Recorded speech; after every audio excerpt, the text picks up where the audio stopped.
Hey everyone, as we ring in this 2018 and watch 2017 drift away in the rearview mirror, just a little reminder to check out the Critical Breakdown on iTunes and leave us a rating and a review, because it feels real good when you do. And there's no better way to start the year than with just get that review out of the way, because you're going to leave one probably by September, and just do it now and you don't have to do it in September. A 5-star review on iTunes. It's easy as that. We'll read it too, because we like that. And we hope you like the episode that starts now.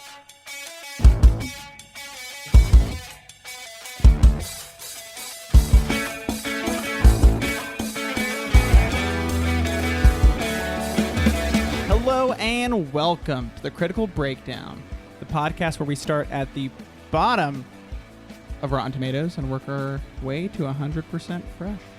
I'm Max. And I'm Scott. Today we're talking The Big Lebowski. The Big Lebowski. Rated 81% on Rotten Tomatoes. That's only 1% higher than last week, by the way. Oh, the places we have gone. That sounds like a PTSD version of a Dr. Seuss. Yeah. Oh, the places we've gone. It's actually a screenplay I'm working on. So. Oh, there you go. Yeah. How's that screenplay coming? It's not coming too far because I've been watching too much stuff. Yeah, what have you been watching? Oh, well, I wanted to go a little classic. Oh. So I watched an old classic film that I'd actually never seen, and I'm glad I watched it. Okay. It's How to Steal a Million. Never even heard of it. It stars Peter O'Toole and Audrey Hepburn. Oh, Big Daddy Tool. God. And it's a very old classic kind of rom-com / heist film. 50s? Is that what we're talking? 60s. 60s? 60s. Yeah. It's funny because me and Jody were watching it, and Jody was like, how old are they in this? And I was like, well, guess. You know, I'll confirm your guesses because she's pretty good at guessing stuff. And she guessed correctly that Audrey Hepburn was in her mid to late 30s, okay. like past 36, I think. But she had guessed that Peter O'Toole was like 40 or something, and he's like 33 in it. But he looks way older than Audrey Hepburn in the film, so that was kind of funny. Audrey always had a very youthful glow about her. She always had that, like all the way until even when she was old, she looked kind of young. So exactly. No, but it's actually really charming, really fun movie. Pretty simple premise, which is her father is an art forger, and he kind of gets in over his head, letting people like look at his artworks and stuff. He gets some auctioned off as like lost Monets and lost Van Goghs and stuff like that. But then he allows a museum to show one of his forged statues, and then multi-talented. Yeah, and he's a terrific artist, but he's faking. You know, he's faking whose work it is because he can imitate anyone. He's a con man. Exactly. But then one day Audrey Hepburn comes home and finds, because that's her father does all that stuff, and they're living off the wealth from it. But she finds a man breaking into their house. It's Peter O'Toole, and she shoots him in the arm. There you go. But then she helps him get like to his hotel or something because the bullet just grazed him. It wasn't too bad. And he just tells her, or she says that he's an art thief because he was messing with her art. So then they have to get the statue back because insurance is going to analyze it and figure out that it's not actually. So she uses Big Daddy Tool to get the statue. Yeah. And so there's more to it. There's more twists and turns. A nice little happenstance. It's fun. Yeah. I wonder how many meet cutes involve gunfire. I don't know, but I love it. I'd like you to do some research. Yeah. I love a good meet cute. Let's put a pin on that for the research. Oh, okay. I'm just saying, like, I could do it now or I could do it later. No, yeah, let's put the pin. Yeah. So that way you guys have to listen to a future episode to find out the how pin many was assumed. There are. Wow. What about you, Scott? I watched something very similar, actually. What's that? Murder on the Orient Express. Ooh. Is it similar? No, but you know, it's based on an old novel, an old Agatha Christie mystery novel, a novel that I quite enjoyed. But I found personally that I thought the novel would be tough to adapt in a satisfying way. I'm not gonna hit the ending right here. You know, it's still a freshie. Was it the same ending as the book? Yes, it was. But it felt like it would be tough to be satisfying. But I thought they pulled it off very well. I thought the movie was excellent. Nice. One of my favorites of the year. I was surprised. I've actually heard good stuff about it from a lot of people. Same here, but it got mixed reviews. It was like 57 on Rotten Tomatoes or something, 57%. It's just like Rotten these Tomatoes. critics stick up their These butt. critics, they don't listen to the fans. Yeah. That's why I didn't support the boycott of the Star Wars, but I joined it because Rotten Tomatoes. I'm just kidding. But no, Murder on the Orient Express was really good. It's directed by Kenneth Lonergan, and he's done some good stuff. Thor. No, you said the wrong name. I said Kenneth Lonergan, who did Manchester by the Sea. I was like... Kenneth Branagh. Yeah. Your face was... I went from confused, like, Kenneth Branagh Lonergan? And I was like, he did Manchester. You're like, no wonder Scott liked it. Yeah. We could either keep this in or you could jump back. You know what? I'm not... I have no pride. Let's keep it in. I have no pride. That's the sound bite from this episode. Well, we got a lot of minutes to go, Maxie. Kenneth Branagh directed, and he had a good eye, you know, good camera, a lot of fun camera work. The score, fantastic.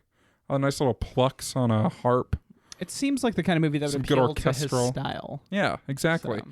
That's exactly right. Yeah. Large ensemble. I feel like he does well with those. Yeah, because he directed Thor and Macbeth. I was gonna say Much Ado About Nothing, but I don't know if that's true. It might be Hamlet, but I think it's Macbeth. I don't know. Anyways, it's good. You should check it out.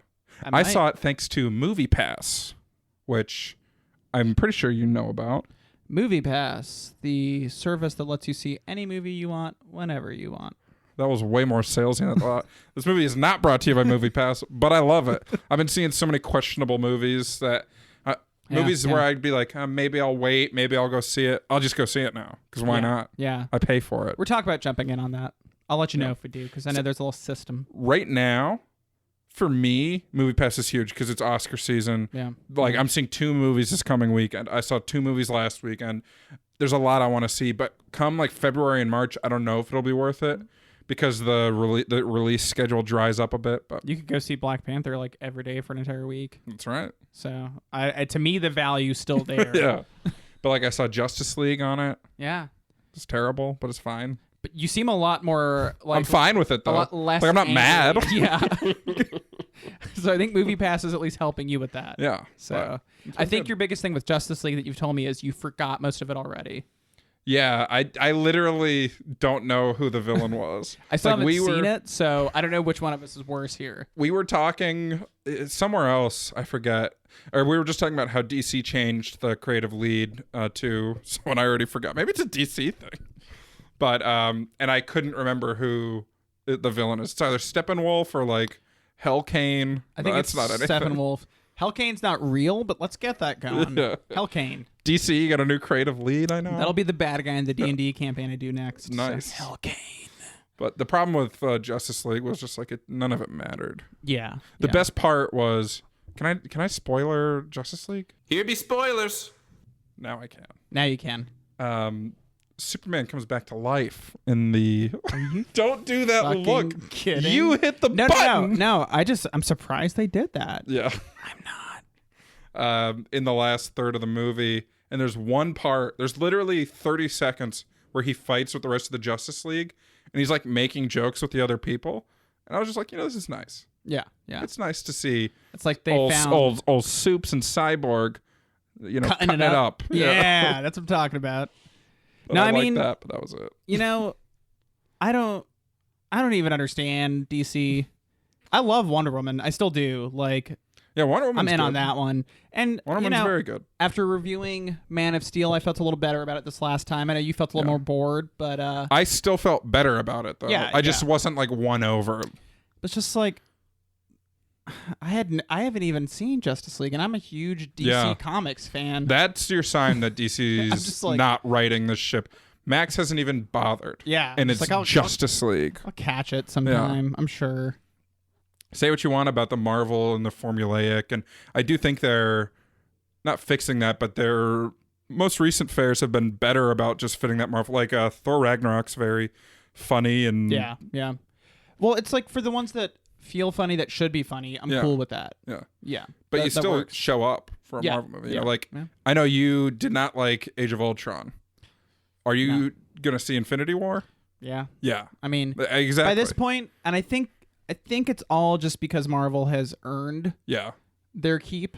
Even Yeah, if for I sure. dislike like half of them, or just some lukewarm on half of them, it's like they put the work in. yeah, DC needs to step back and put the work in. yeah. And they did the work with Wonder Woman. Yeah, but they rushed with going from Man of Steel to BVS to Justice League. Yeah, like, let us have a Flash movie. Put the damn work in. You have Billy Crudup as Flash's dad. Make a Flash movie. And it's not even necessarily that they have to do the same steps, but It might be. if they go this route of just jumping ahead, you got to be like running 10 for 10. You know, you can't be 1 for 4. Yeah. 2 for 4. So whatever I mean, you wanna call it. they just gotta get their game together. Yeah. Hopefully they will. Yeah.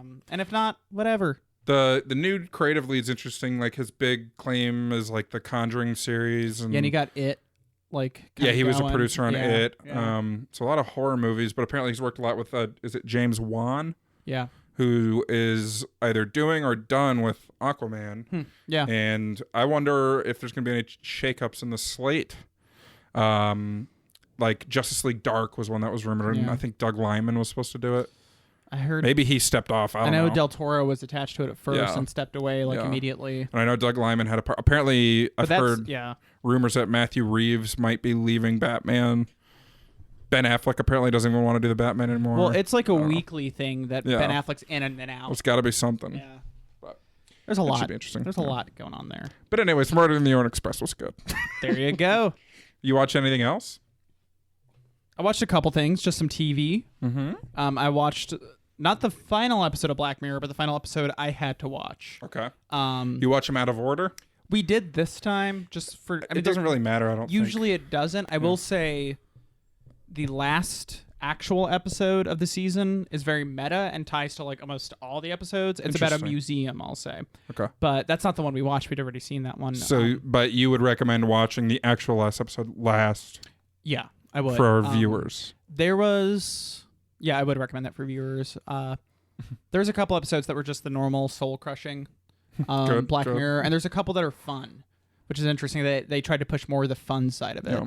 And the one that I recently watched was actually pretty fun. It was about online dating, Oh. and it actually was pretty positive. So Oh. yeah, Great. I think it's the episode's called "Hang the DJ." So it All right. was a good one. I Yeah. enjoyed it. Maybe I'll check it out. And then after that, I was doing some work recently around the house and just put on an old favorite, which was just Battlestar Galactica.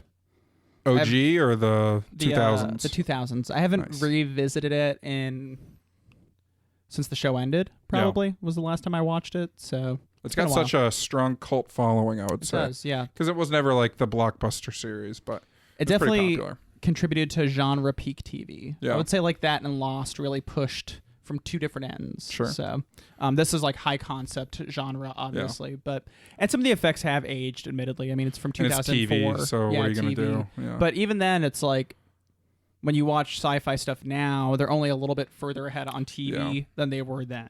Yeah. So yeah, like your new Star Trek, you see the trailers, it looks better. yeah. All these other Star Trek spoofs look better, but the story's just so good that it's worth it. This is only semi-related, but have you watched any of the Orville?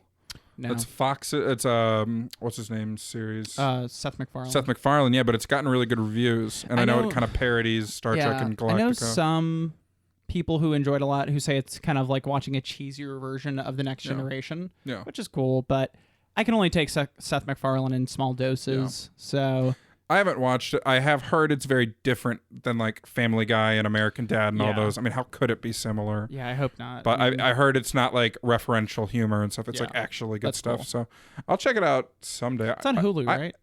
I feel like it is Yeah. because Fox owns Hulu. Yeah.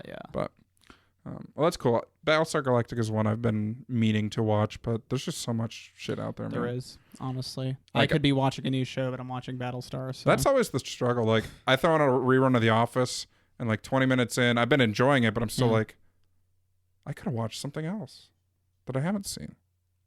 It's funny because I feel like you either love The Office or you just like it. Like there's no, I doubt anyone really hates The Office. I don't I don't consider them people if they do. I'm kidding. That's a real hot take. But Wow. but no, everyone I know who like loves The Office probably watches it multiple times within the year. Yeah. And I can't fault them. If you love it, you love it. For me, like, I don't even watch it. It's comfortable to have on the back. Some people listen to music when they do stuff. I like to have that on, you know. I'll hear a line. I'm like, ooh, I know that part's coming. And then I watch, and then I'm back to what I'm doing. It's like going home again. It's like going home again. Well, speaking of, you watch anything else? Yeah, I've been watching The Challenge, Vendettas. The real world road rules challenge, season 31. Vendettas. Yes. Nice. Here's how crappy it's gotten. Blood feuds? There's no like ancient family feuds, Okay. but it's always like a Twitter beef that's being settled or something like that. But the real world and road rules have not been in practice for a while. So for the new players this year, it's all different shows. Are You the One has been in the rotation for a while. So this is season 5 of Are You the One is involved now. But there's a British show called X on the Beach. 2 players from that are on here. There's another British show called the Geordie Shore, I think. I don't know. I think it's a play off the Geordie. Yeah. A couple players from that are in the mix, and then a couple people from Big Brother 18, which is shocking because Big Brother's one of the big boys. Yeah. So I think within 5 seasons we're gonna see a survivor on the challenge. Oh, I'm sure. That's a hot take. There's a couple Survivor alumnus that they're kind of weird, right? Oh my gosh, yeah. Well, I know there's a lot that they're all weird, but I mean like bad weird. That bad weird would go on that show. Yeah. There's probably a couple. I would have to do some cast analysis to see who I think is most likely to help the challenge. Is there a murderer from Survivor yet? There's not a murderer. There is a guy who shot a dog with a crossbow in his front yard. I'm sorry, that's not funny, but the sentence is funny. In my book, that's murder. His name is Brian Heidick. He won Survivor Thailand season 5. He also never learned the name of any of the other cast members. My money's on Brian Heidick. I don't think anyone would let him in. Yeah, if he's shooting dogs with arrows. People want Brian Heidick back on Survivor in like a villains season because he's a great villain. But Probst is like, Brian Heidick disgusts me. He will not be on this show again. But I'm trying to think of. There's also another Richard Hatch, very famously. I believe he did jail time for his tax evasion, or else I know he couldn't leave the country, which is why he's never been back since Survivor All-Stars. Yeah. And then, of course, there's Judd Berza, nicknamed on the show Fabio, who won Survivor Season 21, Nicaragua. And he was arrested for public urination. So it's kind of, who cares, right? We've all been there. Yeah. But I would say Fabio is a good candidate. He's a model. Okay. That helps. The challenge just wants beautiful people. It's MTV, right? Yeah, it's MTV. Yeah. So we'll see. I'll keep everyone posted. The new season's trash. Oh, I mean, don't watch it. I don't think any season wasn't trash. I love it. Anything else? Yeah, but who cares? All right, I don't. Cool. We watched the Big Lebowski. We did. Nice and natural. Nice and natural. That's my favorite shampoo, actually. Ooh, who makes it? Suave. Yeah, Suave. Max, what's the plot synopsis for the Big Lebowski? After being mistaken for millionaire Lebowski, Jeffrey the Dude Lebowski seeks restitution for his ruined rug and finds himself entangled in a series of stupid and criminal incidents. I'd say that's pretty spot on. Yeah. I'd say a Coen brother wrote that.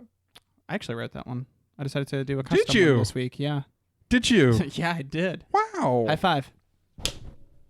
Nice. So I got tired of you every time being like, I don't like it. So I was like, you know what? I'm going to make it work. But it's not like I'm the only one who ever didn't like it, Oh, wow. Okay. Don't tell me when people call you and say, I hate the synopsis you guys did this week. I was talking about you. You don't like the synopsis too.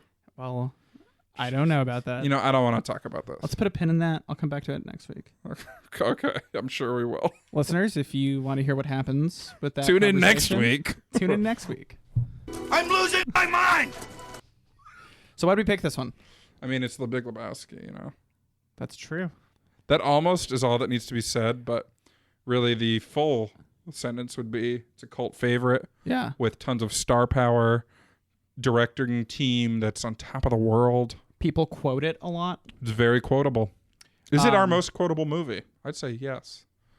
I think it's definitely a strong contender. I mean, It's either this or Varsity Blues. or like Joe Dirt. Point Break. Yeah, those are probably the top 4. I'll do some research. Do the fifth one.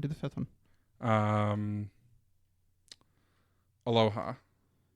Yeah. No, Contact. Yeah. They should have sent a poet. Yeah. Sometimes a movie is carried by one line. Like they should have sent a poet is all Contact has. Nobody quotes Joe Dirt except me. And I don't even really quote it that much. It's pretty quoted. The let's shoot fireballs at it. Yeah, that's true. And then there's I'm cool. we No, got you sparklers. We got snakes. We got humdingers. We got ding hummers. All that stuff. Yeah, it's pretty quoted. Okay, let's just watch Joe Dirt again. Well, we'll get to that in a minute. Okay. When we finish this episode, we'll watch it again. In 1 minute? In 1 minute. All right, well, quick. What's the cast? That's going to take like 10 minutes, man. All right, well. Well, you have Jeff Bridges as the dude. Yep. Kind of just playing himself. That's what he says, Yeah. One of my favorite little, inside the actor's studio. Was that the name of a show? It was. Go Cool. on. Jeff Bridges would ask the Coen brothers if the dude would have been high entering a scene, and he would rub his eyes really hard to get them red and bloodshot right before. Yeah. So I like how that's a fancy way of saying he'd get really high beforehand. I got another. He seems like he takes his work serious, actually. So. I got 2 trivia facts for you. Hit me up. And they're questions. How many times did the dude say the word man in this movie? He'd be like, cool it, man. Let's go with 85 times. 147 times. I was too short. Almost half there. Almost. You were over half. I know, but almost half. Okay. How many times was dude said in the movie? Not go- just by the dude. Everybody, yeah. Let's go 420 times. 420, blaze it! It was 161 times. 162 if you count it in the written form in the dream sequence movie Gutterballs. Mm-hmm. Yeah. That's all I got. Fam. I got you, fam. Oh. I got a little bit of trivia for you. Oh. Those were actually Jeff Bridges' jelly sandals he wore, and he Great. still wears them to this day. He could probably sell them for a lot. Oh, probably. They probably smell like shit, though. Exactly. After Jeff Bridges, you have John Goodman as Walter. Yep, he was playing on that. We had just watched I, Tonya, and I forget the character's name, but their friend who basically caused all the trouble in I, Tonya Yeah. and Walter were basically the exact same. There's a lot of... I think there's differences. The The difference is there is Walter has a more authenticity to his character. Which is funny because the other's a real person. Well, I mean, like Yeah. in what he says. It's more earned what he says. Yeah, I mean, he's like a fucked veteran, Yeah. questionably, Yeah, sure. but more so than the obvious liar. Yeah. So, but he does exaggerate, Yeah. and I do see a lot of similarities with their interactions, like how he bungles everything for sure, And for sure. their ideas. yeah, straight to like the worst idea possible. Yeah. Playing beside these two, you have Steve Buscemi as Donnie. Donnie was my favorite character. Donnie's really funny. He's very funny. He barely does anything in the movie, No, honestly. But I loved the first 2 scenes of Donnie bowling. Yeah. Because he what he always got says, strikes. what for he the record. says, they always show him getting a strike. Well, the first 2 times. The third time Yeah, he does not. yeah. But the first 2 times when he throws his strikes, the first time he says, "Throwing rocks tonight," and then walks to the rest of his team. The second time he says, "Slamming it tonight," and then walks over there. And it's like almost the same shot. Yeah. And each time I'm dying laughing. Every friend group needs a Donnie. Yeah. What I love is Donnie is always wearing a bowling shirt, but it never has the name Donnie on it. There's a lot of funny stuff in this movie. Yeah. Not necessarily your favorite film. There's no there aren't bits in this movie, but there's funny moments. There's a lot of like funny ambiance and layers to it. For sure. And that's Coen Brothers. Oh yeah, for sure. After these 3, you have David Huddleston as Jeffrey the Big Lebowski. Yeah. What else? I know I recognize the face, but I couldn't put a finger on what else he'd been in. He's also known for Blazing Saddles. Right. I mean, he's one of those guys. He's been Stuff. Yeah. He's been in everything. Yeah. But no, he plays the rich millionaire a-hole, Wheelchair-bound. Big Lebowski. Yep. With him, you also have Julianne Moore as Maud Lebowski. Yep. His daughter. Yep. Then you have She bears all. She bears. By the way, listeners. Yeah. We approve of that.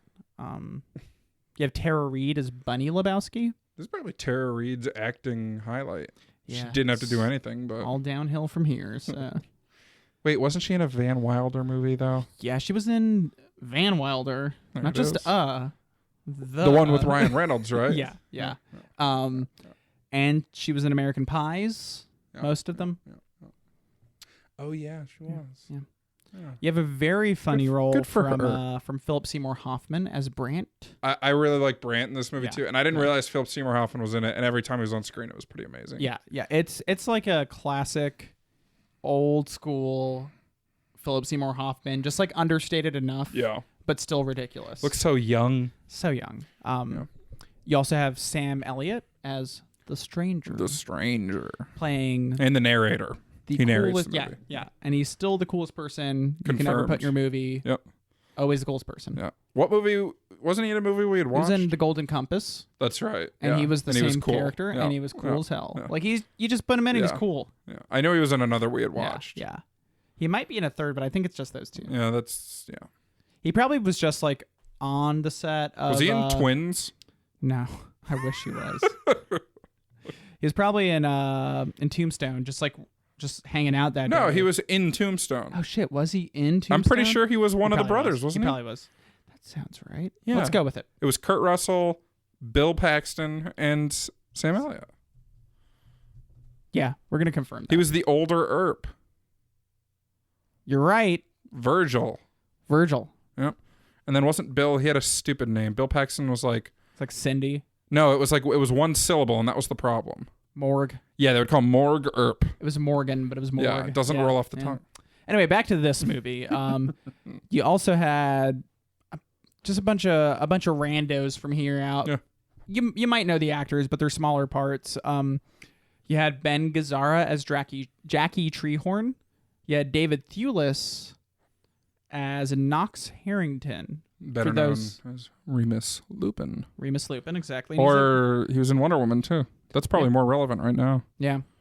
What was his character in Wonder It was like Ares or something. Yeah. Then you have Peter Stormare, Flea, and Torsten Voges as a group of German nihilist musicians. Yeah. They're kind of funny in their concept. And you have John Turturro as Jesus, a.k.a. the Jesus, Quintana. Yeah. So that's pretty much everyone. Another, now his third time on the countdown, Mark Pellegrino. He was another one of the nihilists. Yeah. He's from the number 23 and National Treasure. I think he's actually one of Big Lebowski's guys, right? No, he's I lost track by the end, but he's Jackie Treehorn's guy. That's who he is. Yeah. But he, for my Lost fans out there, I know you're listening. That's Jacob. Yeah. He's also in a bunch of other movies we watched, like number 23. Yeah, I mentioned that. I'm just saying, he's not just Jacob. I was surprised at how minor John Turturro was in this. Yeah, he gets hyped up a lot from people. Yeah, but he's a in lot of people two like scenes. him in this. And the first thing I said to you was, I don't like him in this. Didn't do anything Like for his me. It didn't character matter. look is funny, like the tight jumpsuit bodysuit things. That's the hair funny. pulled back, the hair. Like it, the visuals of it is comedic, but for me, he's just doing a shitty Al Pacino impression. Like, Hooah. yeah, there's nothing there, and Yeah. there's a lot of build up with the character, and then he just doesn't do anything. Well, the bowling in the movie basically doesn't matter. No, Like no. people say this is the bowling movie, but Kingpin's the bowling movie. I think Alley Cat Strike is the bowling movie. I don't even know what that is. It's a Disney Channel original movie. Wow. My DCOM fans out there know. Oh gosh. Well, this is a cult favorite. For sure. And that probably, how does that translate to the box, Max? Well, usually a cult favorite doesn't make a ton of money, It's the idea. but goes on to have a long lifespan. Yeah, because cults don't go to the theater. No, It's they're part too- of the cult. They're too busy worshiping their demons. That's right. And that proved to be the case here. It opened March 6th of 1998. Later than I thought. Because the movie takes place in like 1990 and 91. Yeah. And so it made me think it came out then, but it's whatever. Yeah. It only opened in 1,200 theaters, but it had a 5.5 million opening weekend. Not that bad. Mm-hmm. Number 6 behind the 12th week of Titanic, which won that weekend, and a movie called U.S. Marshals. Mm-hmm. That is a spiritual sequel to The Fugitive. I was going to have you guess the cast. Oh, of U.S. Marshals? Yeah. That is Tommy Lee Jones and Wesley Snipes. And there's a third I'm looking for. Gotta Give me go a 3 second. for 3. Female? No. Male? Robert Downey Jr. Yep. I was trying to think of a witty answer when you asked male after female was a no. Dog. I think I rented It was that. Airbud. I think I rented that as soon as it was at Blockbuster Video. Well, it beat the Big Lebowski in the opening week, and they opened against each other. But the total domestic run was $17.5 million on a budget of $15 million. Normally you think that's a big old stinker, but this one has had a very long life. Yeah, for sure. So. Nobody talks about U.S. Marshals. Yeah. It's pretty good, though. You know, and not enough people talk about The Fugitive.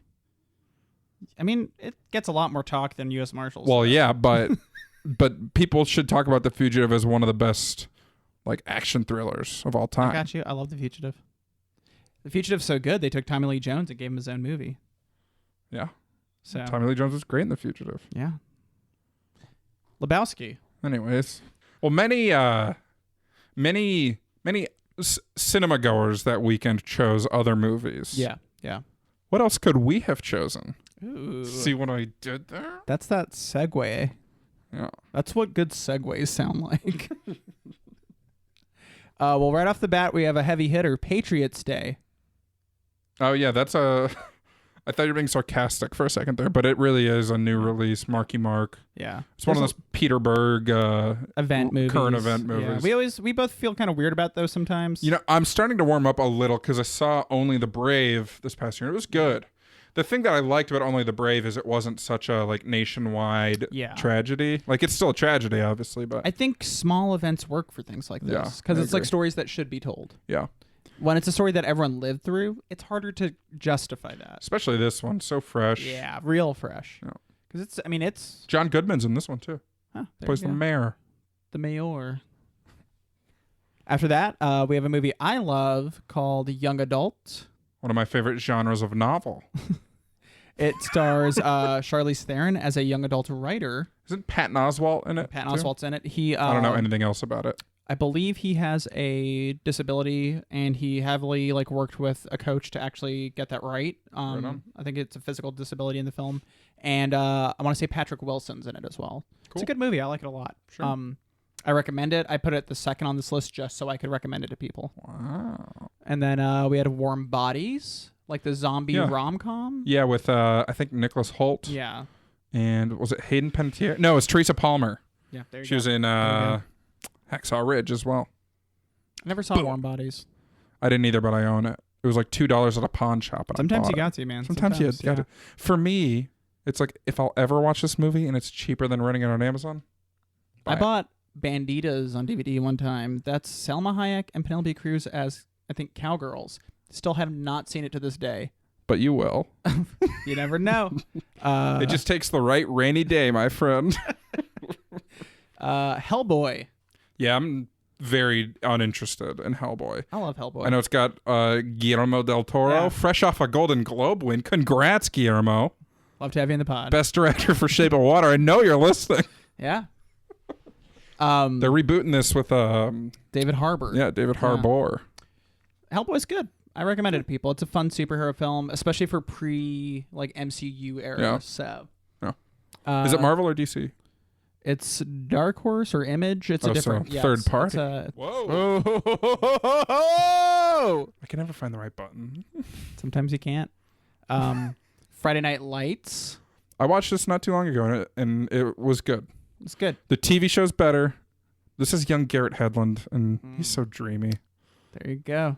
I'm not doing it. Do I'm it. not ready for it. Do it. It only works when I'm doing Hook, so I can't do it. Do a hook. Do hook and say, let's run it up the middle. No. Let's run it up the middle. Let's run it up the middle. There it We is. have Ray. Charles? Yeah. Okay, Jamie Foxx, right? Yeah. Yeah. There was some weird trivia fact I read about this once, but I can't remember, so why did I say it? That's our show, ladies and gentlemen. You can always find us. Then we have 13. That's Hard nothing. the girl. Reasons why? No, just 13. The very talented actress from Westworld. She has 3 names. Evan Rachel Wood. There you go. It's her playing a 13-year-old who gets into trouble. How old is she when the movie was filmed? She's probably like close to that age because Okay. you gotta be Monster. How did that make this Monster? That was Charlize. That is. Was that Patty Jenkins too? I think so. Yeah. Yeah. So we have 2 Charlize's on this list, for the record. That's Three's Company. This one not gonna go into too deep, just because it's a film I like. Some Kind of Wonderful. Oh yeah. It's an 80s film With Eric Stoltz. Eric Stoltz. Yeah, your favorite. So it's good. It has the famous line. I'm pretty sure the famous line might not be famous, but it's famous to me. All I need in this world are me, my drums, and you. It's like this big 80s movie line. That's from this one. I'm gonna say that's not a famous line. I think that's just famous for you. No, people know it, man. People know it. Paul would know it. That's Well, there that's you all go. that matters to me. We should call a random phone number and see if they know what that is. Put a pin on that. We'll do that next week. I don't have any more pins, dude. The hours. Bridget Jones's Diary. I'm more of a Bridget Jones's Baby fan. Mm. I'm just kidding, but I like a good romance. I like a good rom-com. I like a good com. This fits any of the above. I'll watch it. I feel like this is something you would say in a passionate speech while you're on trial for something. About Bridget Jones's Diary. What were you doing on the night of Saturday the 11th? I'd be like, I wish to You're, recuse myself from sweating. this investigation. I like a good romance. I've never seen it though. Road to Perdition. I think I rented this on Amazon once, but then didn't watch it. That's all we got to say. Because I've never seen it either. It's got Tom so. Hanks. It's supposed to be good. Oh, Clueless. that's a good one. I love Clueless. Yeah, It was Alicia one- Silverstone, right? It was one of our contenders for this round, Yeah. but it kind of... The Big Lebowski is a tough one to compete with. Yeah, exactly. Because the next 3 were our next big contenders. Clueless being one of them. Then X-Men, the 2000 OG, film. yeah. We've had an X-Men special, so it kind of felt like retreading. So, Okay. we didn't really either push for that Yeah, before. yeah. And then Liar Liar. I've never seen it. Really? I didn't even know it was. I thought this was very poorly reviewed. A lot of people like it. I just Yeah, I don't mean, obviously like it's it. fine. I don't like Liar Liar, so you probably heard me talk about it. Yeah, Where I'm I thought it was poorly reviewed. You're like, fuck Liar Liar. that movie sucks. You know what? What's the Jim Carrey movie where I'm going to describe this terribly? It's on TBS all the time. They're Yes losing Man? all their money. No, Losing all he's their money. married to a blonde. They're trying to rob this bank that he used to work at. He's married to I forget the woman's name. Tia Leone or something. Yeah, Tia Leone. Yeah. Probably It's We always Robbed on a Bank or TBS. something is probably the name of it. Yeah, that could be, but it's not Liar Liar. So I mean, But that one that's on TBS all the time, I've probably seen 4/5 of it in 17 different sittings. Someday I'll watch the whole thing. I wonder if it's good. Fun with Dick and Jane. Well, I think we made the right choice. What was the reviews on Fun with Dick and Jane? 29. We're way past that. Nailed it. Yeah, I mean, The Big Lebowski Yeah. is inarguably the right choice for this Yeah. line. and it's an interesting film, man. Yeah. Not a I mean, lot happens. It's just like how last week The Royal Tenenbaums is very Wes Anderson. This is Yeah. very Coen oh, Brothers. very, very. Yeah. And Coen Brothers comedies and dramas almost feel like they're made by totally different people. Yeah. Like No Oh, Country for Old Men is a very serious drama and it's amazing. Yeah. Movies like this and Hail Caesar and The Lady Killers, Mhm. was it? They're just so tonally different than their Yeah. dramas. Like Fargo has its comedic moments, but it's still like a pretty dramatic Yeah. film and it's interesting. I know my first exposure to the Coen Brothers was Raising Arizona, Yeah. which I loved. I thought that movie was great, and It took Good me one. forever to watch The Big Lebowski, but when This I was did, my first time, Yeah. admittedly. my first time watching it, I was like, "That's real good." Enjoyed it, but my second time around, I found it a lot more funny. But I don't know. I had the same vibe from it. Like nothing really changed. The jokes kind of work better for me on this second viewing. So it's sort of like I said before, there's not bits in this movie. Yeah. There's like just really good characters. And if Yeah. you just like, you could probably watch the movie and just pay attention to Donnie or just pay attention to Walter, and you'll see little humorous things about it. And there's a lot of little details that just end up adding up. Like one we mentioned was Donnie always throws a strike until the last time they show him bowling. He doesn't get a strike, and he's like holding his arms and he looks really questionable. And then he has a heart attack in the parking lot like 5 minutes later, and like pain in I think your left arm is like a big signal that you're about to have a heart attack. And it's just like little stuff like that is just like very skilled writing. And Yeah, for sure. this movie's filled with little stuff like that.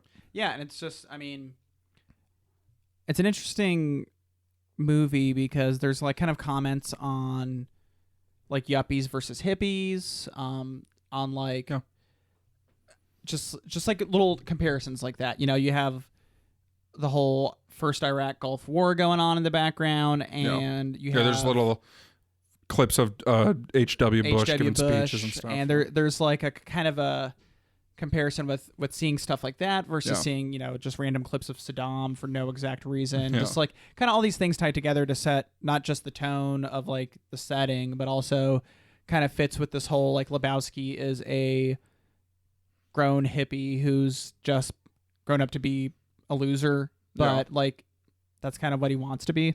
I don't know. It's just kind of interesting, all those little bits that kind of tie together. Then you have somebody like Walter who's, you know, like a disconnected Vietnam veteran who's just like pulling guns out on people at the bowling alley, just being like strange, but also hypersensitive. Like he sells himself as a hard ass, but he's like the most sensitive person ever in the film. So he's also a total doofus. Well, yeah. Every single plan he has is terrible. Like the initial thing, they have to drop off this $1 million, and his plan is to switch it with a briefcase with his literal briefs in it. Yeah. It's just like, it's a terrible idea. Oh, totally. And it's just kind of like until the dude realizes he's been being set up on a plan, since he's such a burnout, like he's super worried about messing up this plan, but the whole point was for him to like kind of mess up the plan anyway. Like they got him because he was chosen because he's a burnout. Yeah, exactly. So it's one of those things where the only reason, like a logical person would be like, get out of my car to Walter, you know? But because he's such a burnout and such a screw up, it works for him to go along with the plan until he realizes it's a really bad plan. Yeah. But he does that like 3 times in a row. So it frustrated me because like I was just annoyed by Walter. Like I got nothing from that character. And like the whole plan with when they find the kid's homework, and so they're going back to get the money and all that. And he's like interrogating the kid, and he goes and like trashes the car, and then it's the neighbor's car, so the neighbor comes out and trashes their car. I was just like, I would hate to know Walter. Yeah. It would be a terrible thing to know him. And I just wanted someone to like say that to him. Yeah. But it just never happens. It's the closest you get is after Donnie's funeral, after he spills Donnie's ashes all over the dude. Yeah. And the dude's just like, God damn it, Walter. Like, just like over it. Yeah. And then Walter's like on the verge of breaking down then. Yeah. And that's like the closest you get. Walter's mistakes cause like all the trouble for the dude in this movie. But like he never felt any remorse or anything, and it's part of the character, but it just bothered me. Yeah. Like it's a successful part of the character. This movie very much has a slice of life, like dip in and dip out. It definitely does. And I think that's why that character is that way. Yeah. The dude kind of sees some very minor growth, but it's not like life-changing growth. It's just like, oh, I'm finally catching on that I'm being used, and I can kind of push forward and get my comeuppance on them. But I mean, it's not one of those, like last week you see Royal go through a major change. This week you see nobody go through a major change. Yeah. At least none of the main characters that I could tell. No, I think you're Donnie right. dies. That's about it. But that's very Coen Brothers at the same time to have this ridiculous like, madcap plot. Yeah. And then have the one like sweet background character die. Yeah. Yeah. Like at every turn, he's just like, he was bowling, and he comes in, he's like, what do you mean this is happening? And they're like, shut up, Donnie, you don't know what you're talking about. And You're in over your head. yeah, and then like when the end, it's like this standoff, the nihilists have just finally burned Lebowski's car. Yeah. And they're like, just give me all the money you have. And Donnie just pulls his wallet out right away, and he's counting it out, and he's like, I have $18. And that whole sequence, it was just like, I don't know. It was just frustrating to watch, but it's not like a detriment to the film. It's just I didn't personally like. It bothered me more than it entertained me. Yeah, like Walter's character, and the plot had more twists than I was expecting. Yeah, like so twisty. It starts with Bunny having been kidnapped or run away. They kind of pitch both of those as options, and then the Big Lebowski is like masquerading as this big playboy rich guy, but really has no money, and Maude kind of explains that, but then Maude had her own plans, and Lebowski had his own plans, and there was all these different things. I couldn't even follow it. So there was never any money. I don't know if there was money. I don't know if you ever had the desire to revisit it, but I might, but I find you'll probably enjoy it more second time around, which is not necessarily a testament to the movie itself, the writing. Yeah. It's some movies are just like that though. But sure. It's different than like The Prestige. The Prestige you enjoy more the second time around, but it's like you see, a genius stroke of writing. You see whereas how the pieces move. Yeah, it's not because it's muddled. It's because you know there's more there. Yeah, yeah. But if I watch this movie again, it would be for the little character moments, and that's what the movie's about. Yeah. In the end, it's for the characters to exist. Like I found Fargo much more satisfying than this. Fargo has little comedic moments like this. Again, not gags. There's just little character comedic moments. But it also has a story that I was much more satisfied I was gonna say, with. I feel Fargo has more of the, your characters go through growth. Yeah. Versus this one, like I said, is a dip in and dip out kind of like view at shitty Los Angeles through the eyes of a couple shitty people, a couple just burnout dumb people. Like it's not necessarily meant to be the traditional plot of changing the character, which is, I mean, sometimes that's a detriment to a story. It doesn't work for everybody. I mean, some movies it works in, like a movie like Dazed and Confused or Everybody Wants Some, which is a spiritual sequel to that. Those are very much slice of life movies. There's not plot per se. Yeah. I mean, there's plot, but it's not like a plot that drives forward. And so it's just a movie, You pointed out right away that Walter does remind you of the guy from I, Tonya. Sean, I think was the character name. I remember. I just looked down at my notes, and I didn't even realize I wrote this when we started talking about it. I wrote, bungled trade-off reminds me of I, Tonya. It was pretty fresh on our minds. Yeah, so after we watched it, but yeah, I mean, every moment that Sean did was bungled, and Walter, it was the same thing. The trade-off, the interrogating the kid, and there was one other one that really bugged when they were talking in the restaurant, and he's just like slamming his fists and stuff, and then the waitress is like, "You have to leave." And the dude leaves, and he just stays there. He's like, "I'm gonna keep drinking my coffee." Bangs his fist. And that part made me laugh. Yeah, it just I'm staying. It made me cringe. Yeah, no, I get it. He's very cringeworthy. Yeah, for sure. I mean, kudos to John Goodman because he delivers. Oh no, perfectly. I mean, yeah, he delivers. John Goodman's so good. His introduction made me laugh a lot because the dude's like, and then the Chinaman pisses on my rug, and he's like, "Dude, you can't say Chinaman." Yeah. But then as soon as like 5 minutes, not even five, like a minute later, when he gets angry that the dude's like, I don't know what I'm gonna do about my rug. Yeah. He's like, are you kidding me? Some Chinaman pisses on your rug, you're gonna not do anything. He loses his mind. Yeah. So it's just like, it's funny how he's aware of things, and then as soon as he loses his mind, he's like gone. Yeah. It works for me. Yeah, no, I mean there's funny bits of it, but the totality of the character I didn't love. I think it's interesting. We watched 2 narration movies back to back, and I enjoyed the narration in both of them. Yeah, in this one, Sam Elliott does the narration. One, his voice is just so smooth. Oh, yeah, like perfect. Yeah, it's like pouring a fresh cup of coffee. Yeah. And whiskey in the coffee. But then he's also a character in the movie, sort of. Yeah. And the nice way they tie it up is at the end of the movie, like Lebowski sees the stranger. He's like, "Oh, hey, what's up, man?"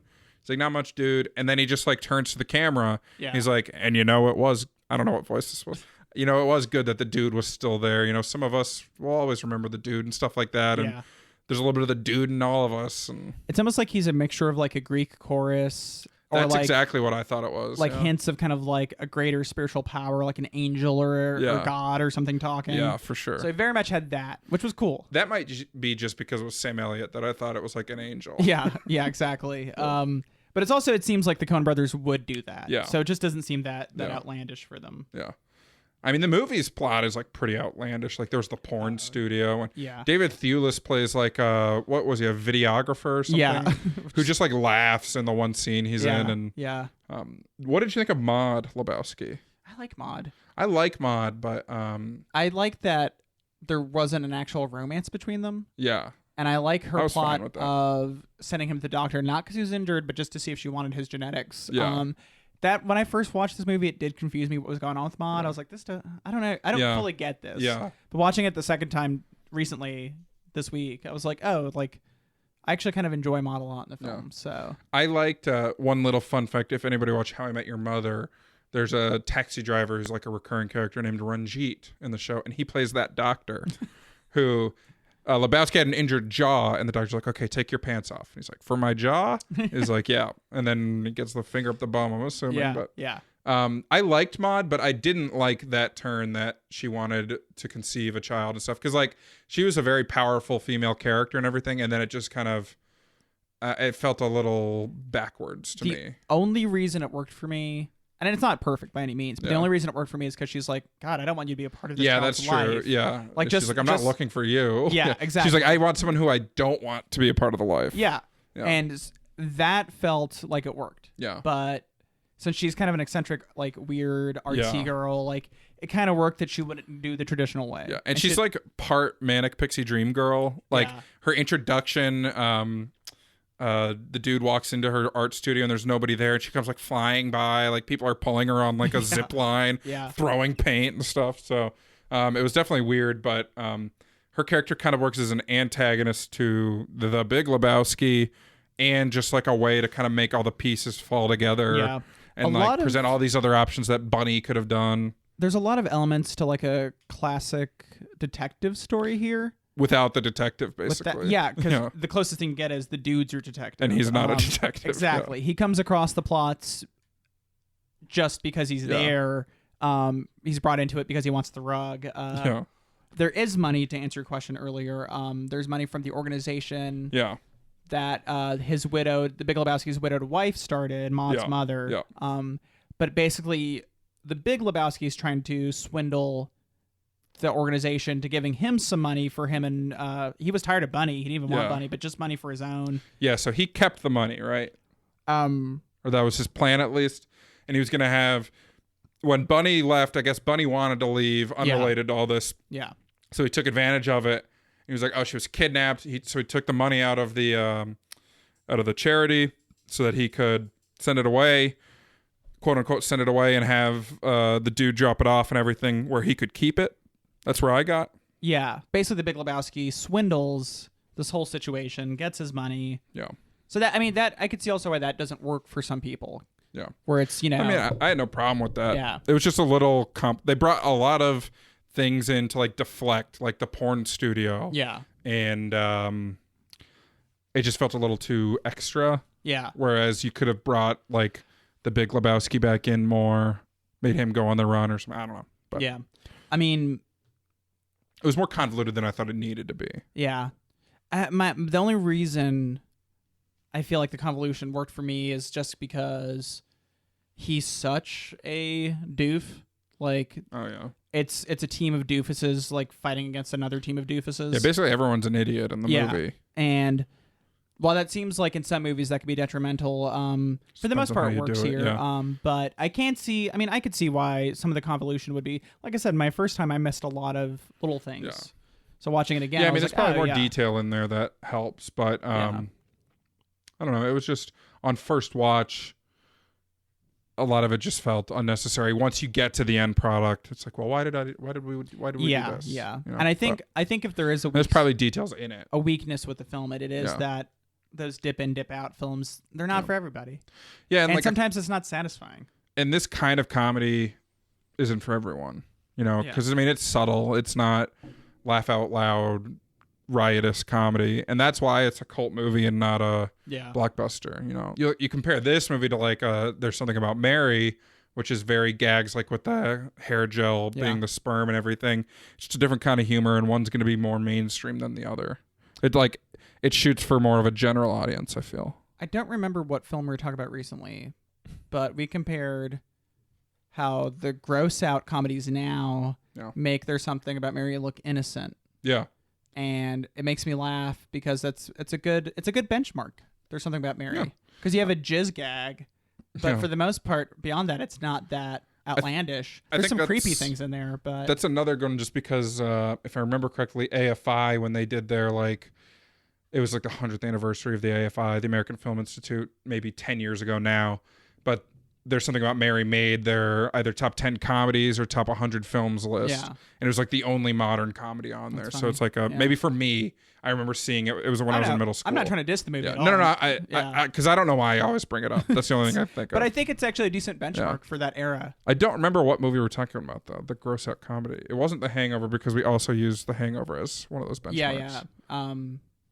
One of our last 5 ones also. Yeah. It's been a while. So, listeners, let us know. You've probably listened to it more recently than us. I If- hope. If you know the answer, stay tuned next week to see what prize you win. Text 3 to the Critical Breakdowns text line. Yeah, you know it. We don't have to say it. I don't really have any more thoughts on this. I thought I would like it a little more than I did. Yeah. That's kind of my fair. final. I mean, it's a very hyped up film. Yeah. The cult, it is very the cult hyped has up. been very successful. The marketing for the cult is just top notch. They're all over. I'll say that the movie is aged well for me, and revisiting it. It's Roger Deakins on the cinematography too, which is kind of funny. It's not like crazy great cinematography, but it's solid. There's nothing stand out, but it never gets in But its I noticed own way. it doesn't look aged. No, it doesn't. Like it looks good still. And that's if you don't notice the photography and it still looks good, that's great. Yeah. That's all you could ask for like a 98 film. 1998 for film. a 98er. So. The CG and the little dream elements are a little dated, but not bad. They weren't using it very heavily. It's supposed to look surreal, and it does. Yeah. So it works. For sure. But do you have any more thoughts on TBL, the Big Lebowski? No. Well, Max, where can the good people find us? You can find us participating in our local bowling league. We should do a bowling league. We should. The Critical Strike Downs, Strikers. Yeah. Gutter Balls. You know what? Put a pin in it, and we'll come back to it next week. There we go. You can find us online at thecriticalbreakdown.com. You can find us on Facebook. You can find us on Twitter. We're BreakdownCast on Twitter. Mm. We're on Instagram. Yeah. We are. You could find me starring in Gutter Balls 2, or you can find me on Twitter at Max Rivera Film. You can find me making White Russians with my buddy Donnie. Or you can find me on Instagram at breakdown_Scott. Send us an email. You know the address. Yeah. You know it. Josh Rivera did our art. Jason Brown did our music. Walter Rivera is the podcast boy. And Walter Sobchak is a Vietnam veteran. Oh, he is. Next week on The Critical Breakdown. Badges out, vegan police. We're watching Scott Pilgrim versus the World. Rated 82% on Rotten Tomatoes.